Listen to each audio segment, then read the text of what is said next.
राहुल गांधी, जिसके बारे में इन्होंने पप्पू को सिद्ध करने की कोशिश की, लेकिन वो आदमी अचानक पहुंच गया कन्याकुमारी के समुद्र के किनारे और वहां से एक टी शर्ट पहन करके, एक पैंट पहन करके, साधारण सा, और निकल पड़ा 4,000 किलोमीटर की यात्रा पर। तब भी इन्होंने कहा था कि ये यात्रा पूरी नहीं करेंगे, बीच में छोड़कर भाग जाएंगे, ये बड़े घर के बेटे हैं, ये क्या चलेंगे, इत्यादि इत्यादि तरह तरह की बातें किया था। ये भी कहा था कि ये गाड़ियों से चलेंगे, पैदल कहीं कहीं चलेंगे, पूरा रास्ता पैदल नहीं चलेंगे। लेकिन सबको झूठा साबित करते हुए राहुल गांधी लगातार चलते चले गए और प्रदेश दर प्रदेश, जिला दर जिला नापते रहे। राहुल गांधी ने एडवांस में देश की सरकार को और देश को चेताने की कोशिश की थी कि एक बहुत बड़ी आपदा आने वाली है, उसके लिए बचाव करके चलना चाहिए, उसका इंतजाम कर लेना चाहिए। तब भी उनका मजाक उड़ाया गया था और देश को वो आपदा बड़े बुरे पैमाने पर झेलनी पड़ी और करीब 50-60 लाख लोगों को अपनी जान गंवानी पड़ी। दोस्तों नमस्कार, मैं हूं विनीता यादव और आप देख रहे हैं न्यूज निशादत हर खबर की। राहुल गांधी पिछले कुछ वक्त से लगातार सीधा बीजेपी पर नहीं, मैं ये कहूंगी कि सीधा मोदी पर, प्रधानमंत्री नरेंद्र मोदी पर सीधे अटैक कर रहे हैं। और पिछले कुछ दिनों से अगर आप नोटिस करेंगे, सोशल मीडिया पर जो वीडियोस आ रहे हैं, ऐसा लग रहा है जब से एप्स्टीन फाइल जैसी बात सामने निकल कर आई है, ये नाम जिस तरह से चर्चाओं में आने लगे हैं मोदी जी के मंत्री के भी, तो उसके बाद से अपोजिशन एक अलग तरह के अटैक में चल रहा है। मतलब जो स्पोक्स पर्सन है उनकी बात कर लीजिए, राहुल गांधी खुद सदन में, पार्लियामेंट में सेशन के दौरान वो सीधा, जब स्पीकर उन्हें रोक रहे होते हैं उस वक्त भी वो सीधे ये बोल देते हैं कि एप्स्टीन फाइल पर बताइए, अडानी के बारे में आपने जवाब नहीं दिया। ऐसा लग रहा है राहुल गांधी बहुत फोकस्ड होकर इस चीज को लेकर चल रहे हैं। लेकिन वहीं दूसरी तरफ सरकार क्या कर रही है, यानी कि बीजेपी के जो बड़े नेता हैं, जिसमें अगर हम बात करें अमित शाह की जो गृह मंत्री हैं, वो कहते हैं कि उनकी बातों को कोई सीरियसली नहीं लेता। इसी वाली लाइन पर वो लगातार चल रहे हैं अभी तक। पिछले 2014 से अगर हम बात करते हैं, ये जो 12 साल का टाइम आप देख लीजिए, इसमें राहुल गांधी को लगातार डाउन करने वाला जो शस्त्र है बीजेपी के पास, वो ये है कि उन्हें समझ नहीं है।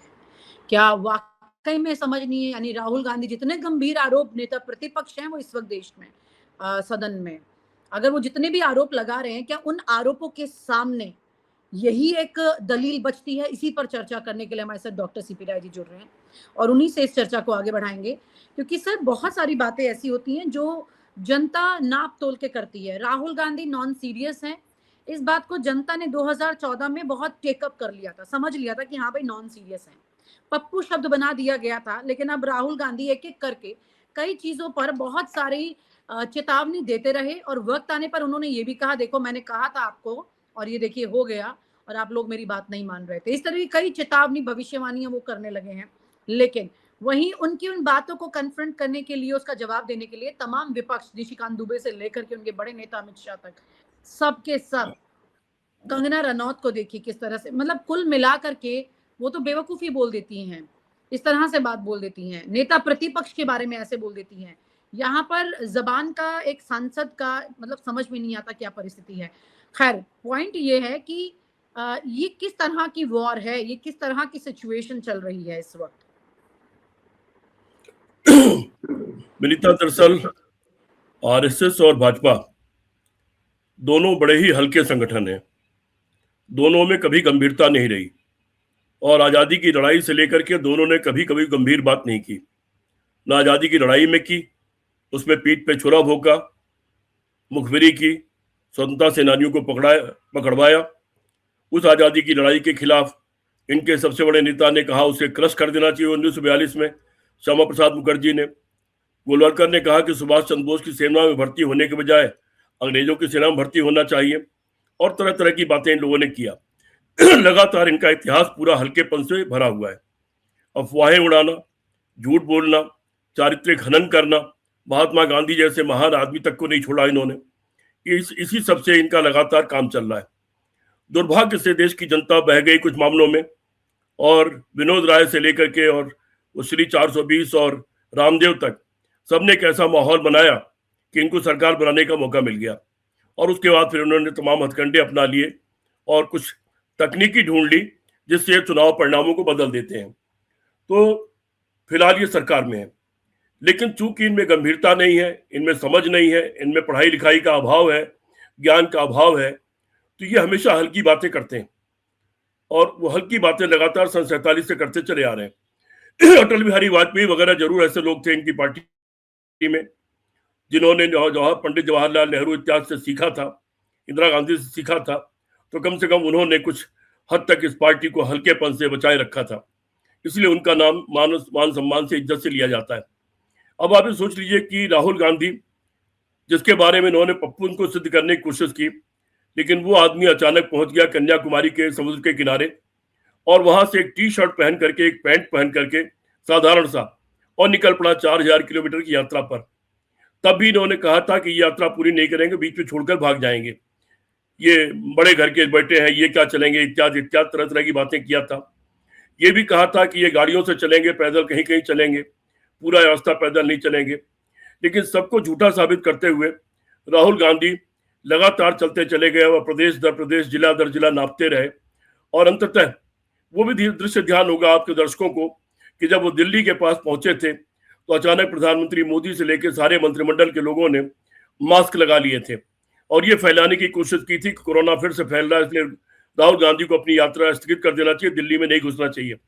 लेकिन वो दिल्ली को पार करते हुए कश्मीर तक गए और कश्मीर में जब बर्फबारी हो रही थी, बारिश हो रही थी, उसमें भी वो उसी तरह से डटकर खड़े थे, तिरंगे लहरा रहे थे। तब उनको कहा गया था कश्मीर आपके ऊपर बम फेंक दिया जाएगा और राहुल गांधी ने कहा था कोई बात नहीं, मेरी सफेद कमीज लाल कर दो, मुझे कोई चिंता नहीं, लेकिन मैं तो जाऊंगा। और तिरंगों के बीच में राहुल गांधी ने कश्मीर में अपने यात्रा का समापन किया था। उसके बाद इनके मुंह पर ताले लग गए, पप्पू कहने की हिम्मत उसके बाद किसी की नहीं हुई। उसके बाद लगातार आप कई मामले देख लो, कोरोना आया था, राहुल गांधी ने एडवांस में देश की सरकार को और देश को चेताने की कोशिश की थी कि एक बहुत बड़ी आपदा आने वाली है, उसके लिए बचाव करके चलना चाहिए, उसका इंतजाम कर लेना चाहिए। तब भी उनका मजाक उड़ाया गया था और देश को वो आपदा बड़े बुरे पैमाने पर झेलनी पड़ी और करीब 50-60 लाख लोगों को अपनी जान गंवानी पड़ी। जब नोटबंदी हुई तब भी राहुल गांधी ने कहा था कि ये बहुत बड़ा भ्रष्टाचार है, इसका खामियाजा देश को उठाना पड़ेगा, देश की जनता को उठाना पड़ेगा। और लाइन में लगे हुए 100 से ज्यादा लोग मर गए और उसके बाद उसके खामियाजे को देश ने लंबे स्तर तक भुगता। उन्होंने कहा था कि एमएसएमई का बहुत बड़ा जो कारोबार है वो नष्ट हो जाएगा, वो भी सही साबित हुई और तब से देश की कमर टूटी हुई है रोजगार के मामले में। जीएसटी के मामले में भी राहुल गांधी ने वही कहा, चीन के मामले में राहुल गांधी ने चेताया था, हर चीज पर राहुल गांधी चेताते जा रहे हैं। इस वक्त जो दुनिया के हालात हैं उस पर भी राहुल गांधी लगातार देश को चौकन्ना कर रहे हैं, देश की सरकार को चेताने की कोशिश कर रहे हैं, उसको सही रास्ता दिखाने की कोशिश कर रहे हैं।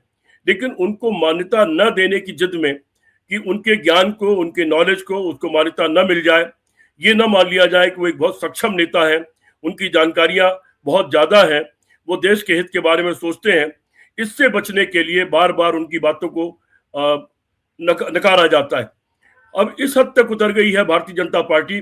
ऐसा नहीं कि भारतीय जनता पार्टी में कुछ पढ़े लिखे लोग नहीं होंगे, कुछ समझदारी की बात करने वाले लोग नहीं होंगे, होंगे कुछ लोग, लेकिन उसके बजाय भारतीय जनता पार्टी निशिकांत दुबे जैसे नितांत हल्के आदमी से, जिसके खुद के चरित्र पर बहुत सारे दाग लगे हुए हैं, जिसके खुद के ऊपर भ्रष्टाचार के आरोप हैं, जिसकी जुबान जब भी खुलती है बहुत गंदी खुलती है और देश की जनता अपने कान बंद कर लेती है।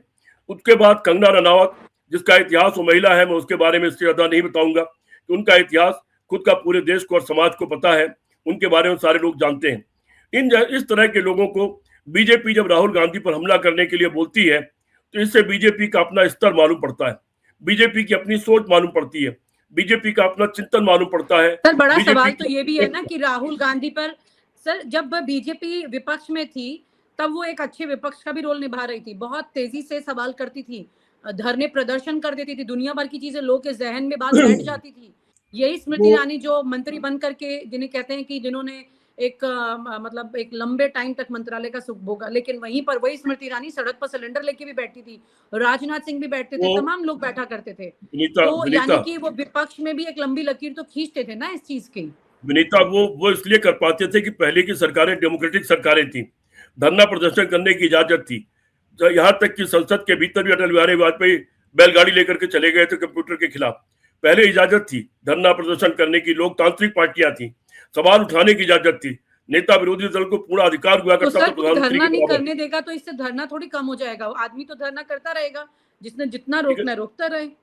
नहीं धरने नहीं हो पा रहे हैं ना। आप धरने की जो ही कोई सूचना दी जाती है, घर पर पुलिस आ जाती है, एक नोटिस थमा देती है, बाहर दरवाजे पुलिस बैठ जाती है, तो सर घर ये के बाहर निकलने परसेप्शन नहीं जो आप देती। बोल रहे हैं, ये परसेप्शन और कांग्रेस को जनता तक पहुंचाना चाहिए ना, ये तो ये नहीं पहुंच पहुंचता रहा है। है, ये पहुंच रहा है। और धरने के लिए अगर आपने निकलने की हुल्लत करने की कोशिश की, पुलिस से धक्का मुक्की की, तो 5, 7, 8 मुकदमे पुलिस के काम में बाधा डालना, उनके ऊपर हमला करना, इस तरह के मुकदमे लग जाते हैं। आप जुडिशरी में पता लगा लीजिए, लाखों मुकदमों की भरमार हो गई है भारतीय जनता पार्टी की 12 साल की सरकार में, उत्तर प्रदेश की 8 साल की सरकार में लाखों मुकदमों की भरमार हो गई है।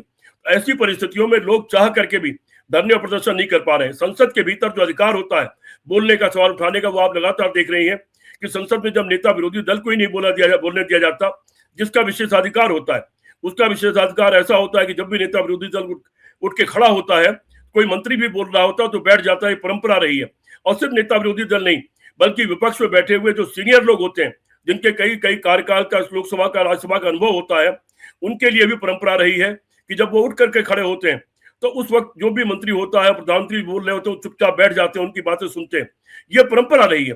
लेकिन लोकतंत्र का नाश करने और लोकतंत्र को खत्म करने की कल्पना करके जो पार्टी लगातार 100 साल से जो आरएसएस काम कर रहा है, उन लोगों ने यह तय कर रखा है कि हम लोकतंत्र को चलने नहीं देंगे।